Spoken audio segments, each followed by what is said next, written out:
Hello friends, welcome to Mother Simple Kitchen. আশা করি যে যেখান থেকে আমার ভিডিওটা দেখছো, কাছে দূরে দেশি বিদেশি সবাই ভালো আছো। আজকে আমি তোমাদের সঙ্গে শেয়ার করব একদম রেস্টুরেন্ট স্টাইল মাটার পনিরের রেসিপি। চলো দেখে নেওয়া যাক কী করে বানাবে রেস্টুরেন্ট স্টাইলের মাটার পনির। খুবই সহজ মেথডে আমি তোমাদের এটা শেয়ার করছি। আশা করি তোমাদের রেসিপিটা ভালো লাগবে এবং অন্তত একবার নিশ্চয়ই ট্রাই করবে। মাটার পনির বানানোর জন্য আমাদের দরকার এখানে পনির।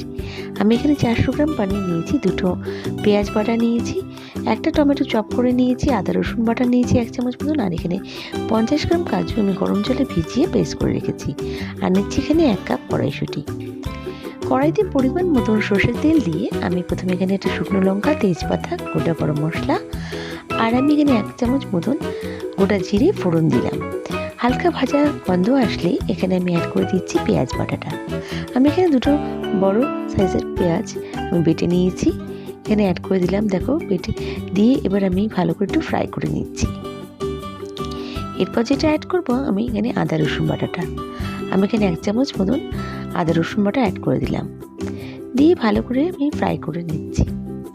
দিয়ে এবার আমি অ্যাড করবো স্বাদ অনুযায়ী নুন আর 1 টেবিল স্পুন চিনি এখানে দিচ্ছি কালারটার জন্য। চিনিটা দিলে স্টার্টিং যদি প্রথমেই চিনিটা দাও, কালারটা খুব সুন্দর আসবে রান্না।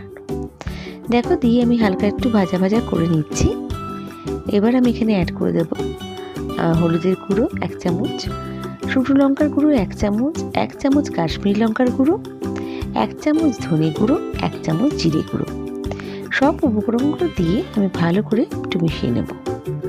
দেখো মিশিয়ে নিচ্ছি একটু ভালো করে। দিয়ে আমি এখানে একটু দেখো ভালো করে হালকা ভাজা ভাজা হলে পরে আমি এর মধ্যে হালকা জল অ্যাড করেছি। জলটা অ্যাড করার ফলে মশলাটা জ্বলবে না, আর এরকম ভালো করে মিক্স হয়ে যাবে পেঁয়াজের সাথে। দেখো খুব সুন্দরভাবে আমি এটাকে মিক্স করে নিলাম। যখন হালকা একটু তেলটা ছেড়ে আসবে তখন আমি এখানে অ্যাড করব টমেটো কুচিটা। আমি এখানে একটা বড় সাইজের টমেটো নিয়েছি, সেটা আমি কুচি করে নিয়েছি, সেটা আমি এখানে অ্যাড করে দিলাম। এবার আমি এখানে আমার 1 কাপ মতন কড়াইশুঁটি অ্যাড করছি। আমি এখানে ফ্রোজেন পিস নিয়েছি, তোমরা ফ্রেশ পেলে তখন ফ্রেশটা নিশ্চয়ই ইউজ করবে। এই সময় কড়াইশুঁটি পাওয়া যায় না, আমি তাই ফ্রোজেন পিসটা অ্যাড করেছি। দেখো এখানে আমি অ্যাড করে দিলাম। এবার ভালো করে একটু কষিয়ে নিচ্ছি। দিয়ে দেখো আমি টমেটোটা ভালো করে ভেঙে নিয়েছি। এবার কিছুক্ষণ আমি ঢাকা দিয়ে কুক করব। একদম কিন্তু লো ফ্লেমে আমি ঢাকা দিয়ে কুক করছি কিছুক্ষণের জন্য। দেখো হালকা তেলটা ছেড়ে ছেড়ে এসছে।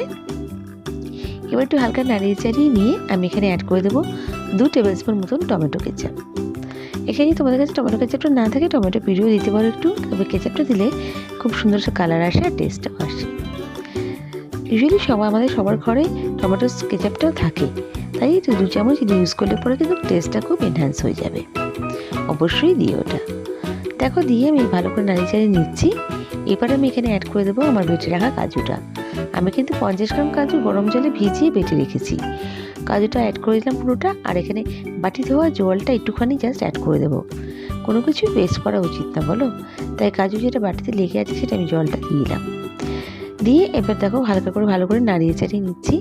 বেশ ভালো করে নাড়াবো যতক্ষণ না পর্যন্ত তেলটা হালকা বেরিয়ে আসবে। তেলটা হালকা যখন ছেড়ে আসবে তখন এর মধ্যে আমি অ্যাড করে দেবো গরম জল। দেখো হালকা তেলটা বেরোচ্ছে, আমি এর মধ্যে অ্যাড করে দিচ্ছি গরম জল। গরম জলটা পরিমাণ মতন দেবে, যতটা তোমরা গ্রেভি রাখবে। যদি পনিরটা দিলে পরে কিন্তু ঝোলটা কমে আসবে, আর কাজুটাও তো দেওয়াতে ঝোলটা কিন্তু গ্রেভিটা ঘন হয়ে যাবে। আমি এখানে এখন পনিরটা অ্যাড করে দিলাম। এবার ভালো করে একটু মিশিয়ে নেব। মিশিয়ে নিয়ে আমি এখানে তারপর আমি কিন্তু ঢেকে রাখবো কিছুক্ষণের জন্য। এখন দেখো গ্রেভিটা দেখে মনে হচ্ছে অনেকটা গ্রেভি আছে, কিন্তু যেমন যখন একটুখানি কুক করবে কাজুটাও বেশ ঘন, কাজুর জন্য গ্রেভিটা ঘন হয়ে আসবে, আর পনিরটা তো গ্রেভিটা সোক করবে।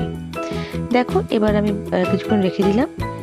এবার আমি দেখো হয়ে এসছে। আমি এখানে 1 চামচ ঘি অ্যাড করছি, 1 চামচ গরম মশলা অ্যাড করছি, 1 চামচ ভাজা মশলা অ্যাড করছি। ভাজা মশলার রেসিপিটা কিন্তু আমার চ্যানেলে তোমরা পেয়ে যাবে ইউজুয়ালি, তাও আমি বলে রাখছি। ভাজা মশলা আছে ধনে, জিরে, মৌরি, এলাচ।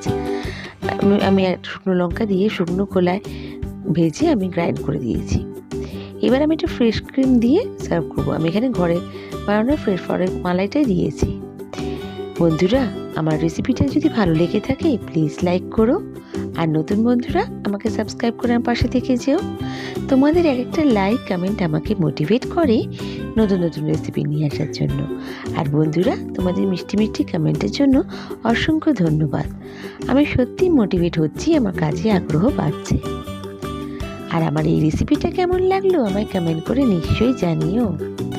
নেক্সট রেসিপি নিয়ে আবার হাজির হয়ে যাব।